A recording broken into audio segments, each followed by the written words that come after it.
Today, on Be Something Wonderful, how to take your imagining to a whole new level. Another lesson in Next Level, Neville Goddard. I am your host, Tom Kieran, and this is the Be Something Wonderful studio of higher consciousness, where we help you level up and become the best version of yourself.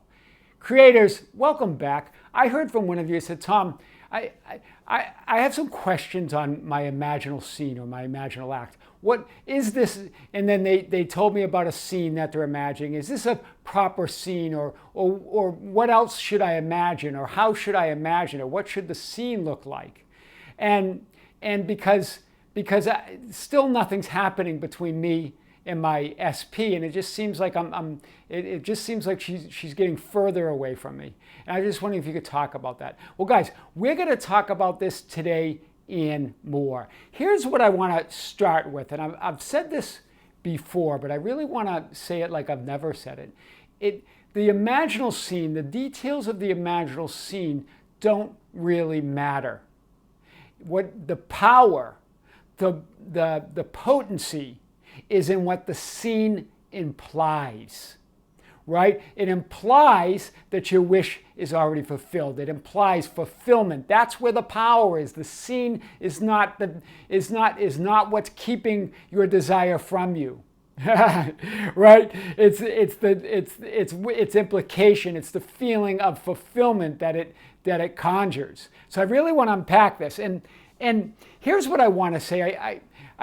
I think you were talking about your SP and that you sent your another one of you said you sent your SP flowers, and that she sent it back and said, I want nothing to do with you and all this, right? And I get this is a difficult time. I understand all this, but I really want you to know that in you're feeling unloved, right? And you're feeling unworthy, and you're feeling down.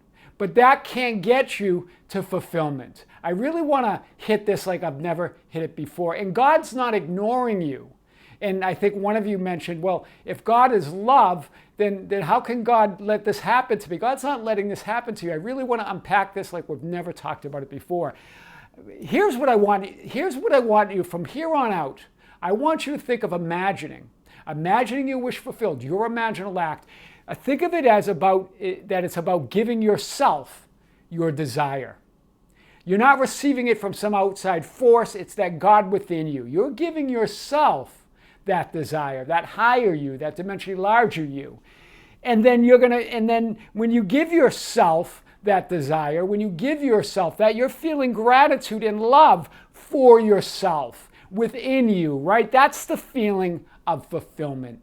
One of you asked me, well, what is fulfillment? What is that feeling? That's the feeling. It's love and gratitude. It's you giving yourself your desire. Why? Because you deserve it by that God-given right that you were born, that you exist. There's nothing you have to do with it. So remember, God's both impersonal and love. This is very important, right? It's the impersonal law. What does that mean? That means God loves you unconditionally, but hear this. Loves you. God is love and loves you unconditionally, but God can give you what you're not already giving yourself. That's the impersonal part, right? God delivers what you're giving yourself, whatever that is, even if you judge it as not good for you.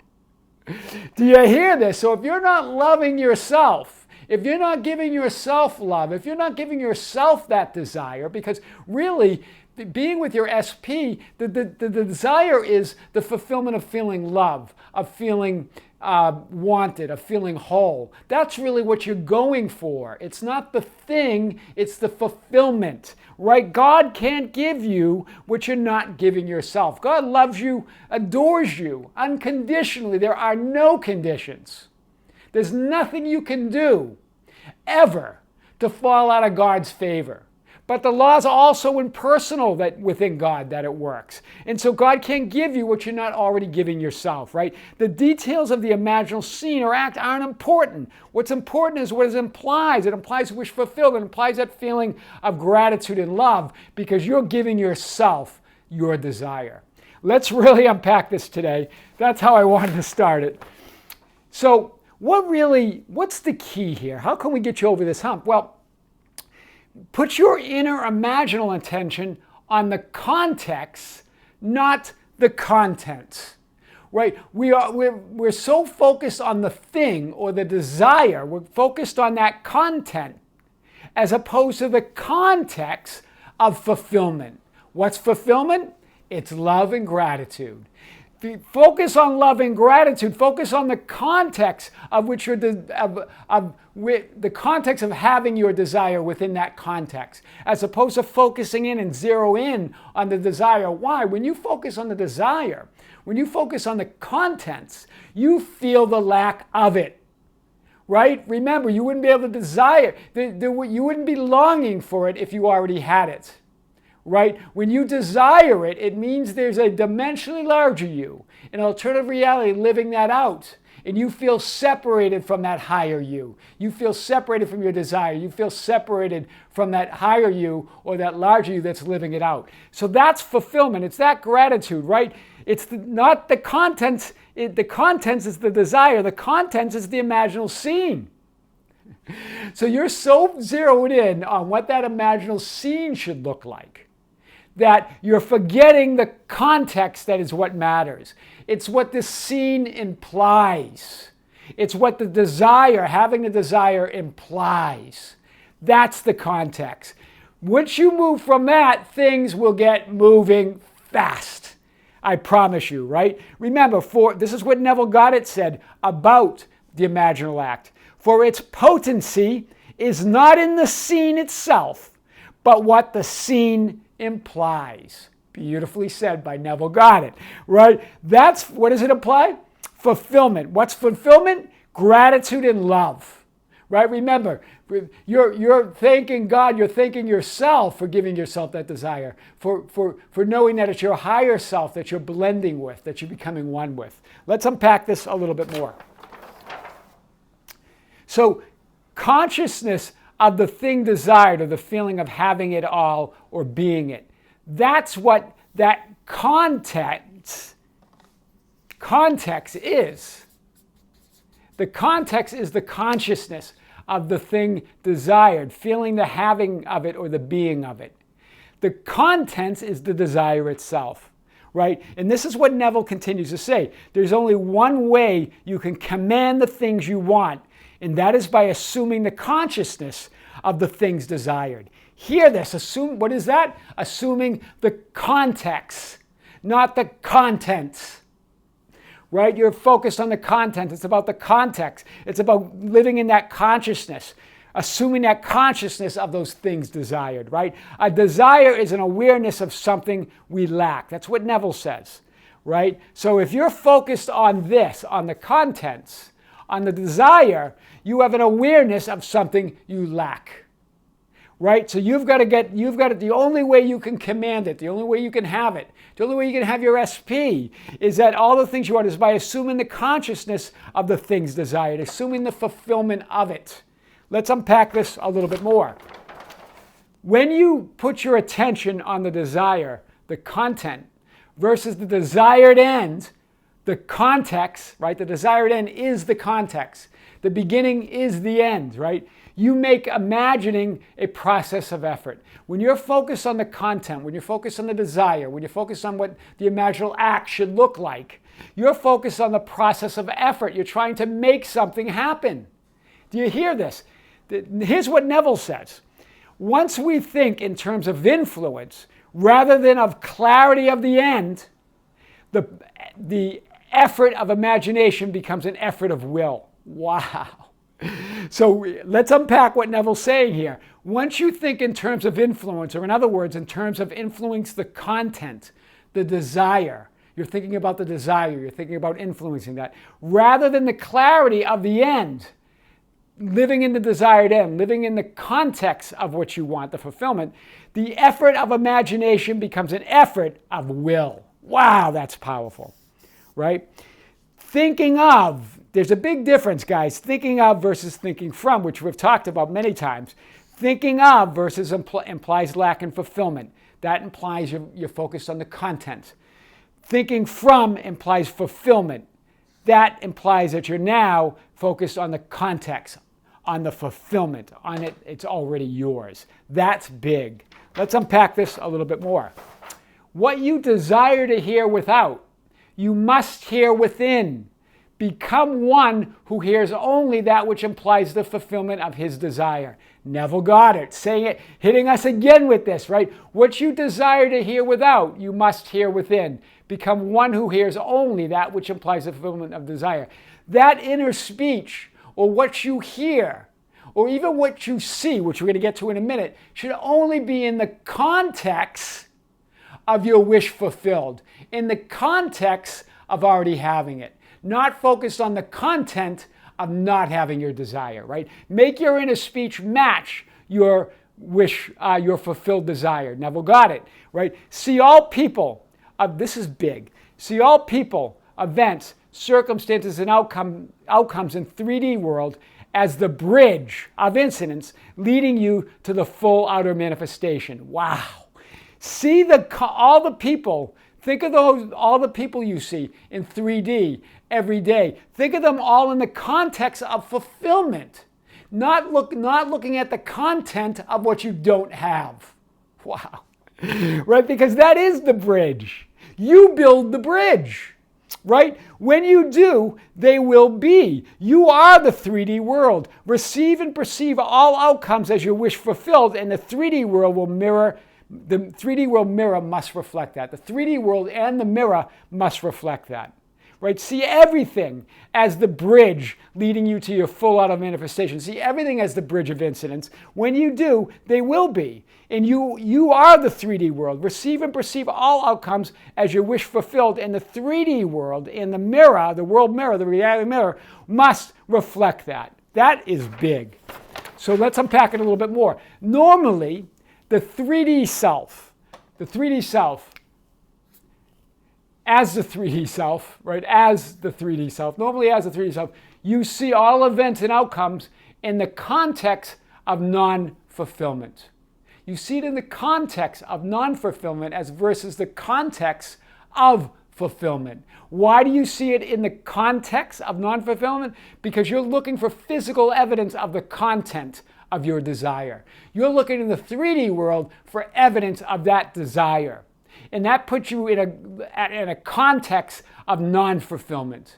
Wow, this is big. Remember, and this is big, you create the bridge of incidents. You create it. It's not something that appears independent of you. Sometimes we think of the bridge of incidents as something that just appears independent of us. It's not. You create it as you perceive it, as you receive it, as you live in that context of fulfillment. You create it. That means you see it. You receive it, you perceive it. It's more receptivity than anything else.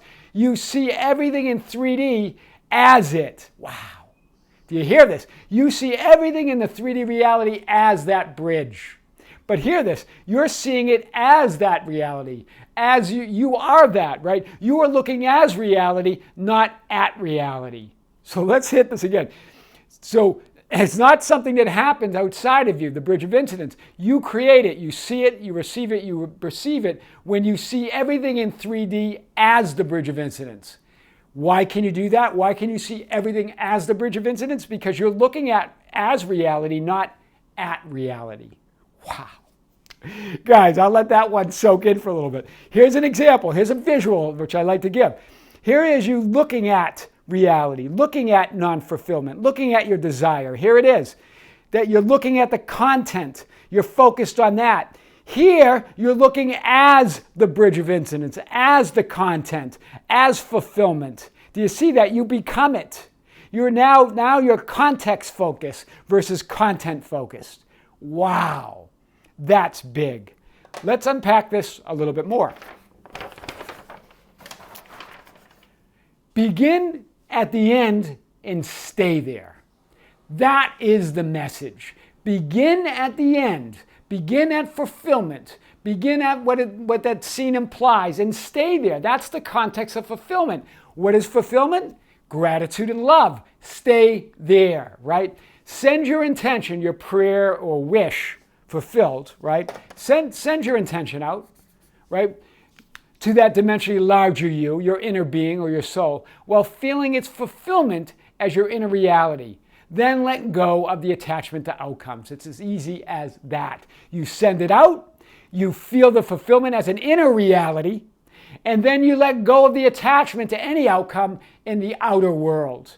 Let go of the content, right? Trust in your higher self implicitly that it will bring it to you. Remember, your higher self is the context, is that love, is that gratitude. Trust in that. It's always working out for you in your greater good. So if for some reason you're here, you're not attached to the outcomes, you sent your prayers out, you're feeling gratitude, you're feeling love, and it hasn't manifested, then there's something even better coming. Hear this. It's always, if that specific desire, that content that you're no longer focused on, right, because you're focused on context, right, you're no longer looking for it, you're not attached to it, doesn't manifest, something even better is coming. Something even better for your greater good as you rest in the context of fulfillment. That's only if you're resting in the context of the wish fulfilled, if you send it out and release the attachment. But if you're putting doubt on the path, if you're having contrary thoughts, contrary beliefs, contrary assumptions, then if it doesn't manifest, it's probably different than your greater good. It's because you're resisting it. But if you drop all resistance and it still doesn't come, that means something even better is coming that fits your higher good more. It's more suitable, right? Here's what happens though, when we see something different, we don't recognize it. And we start getting doubt and we start getting worry. We start going, well, that's not what I imagined it to be.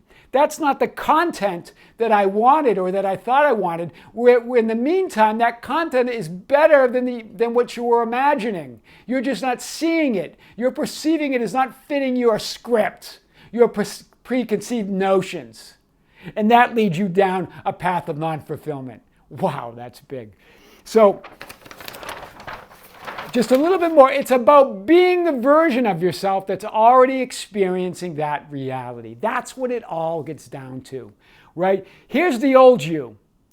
Here's you plus your desire. That's what you see. You see yourself as joining with your desire, right? You don't have your desire. You're looking at the content. You're looking at getting it. You're looking at adding that desire to you. You're feeling the lack. Versus being in the contents of already being that version of yourself, the new you, where your desire is you. Do you see this? You're surrounded by it. You're feeling gratitude and love. You're feeling fulfillment. Instead of imagining the old you with your desire, so you're imagining it with your desire, you're focused on contents. You're imagining like it's about, okay, I'm with my desire. I'm imagining it. Instead, imagine the new you as your desired reality in the content. Feel that gratitude and love. That really is how to take your imagining to a whole new level. This really is next level Neville Goddard. I am your host, Tom Karen, and this is the Be Something Wonderful studio of higher consciousness, where we help you level up and become the best version of yourself. Don't forget to subscribe, hit the notification button, like and share the videos. That's how we get our message out. Share it on your social media with your friends, your family, and others.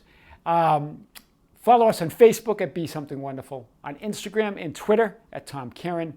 You can visit our website at tomkaren.com or besomethingwonderful.com, or write me anytime at info@besomethingwonderful.com. I always love to hear from you. Until next time, with great love and great light, this is Tom. See you soon.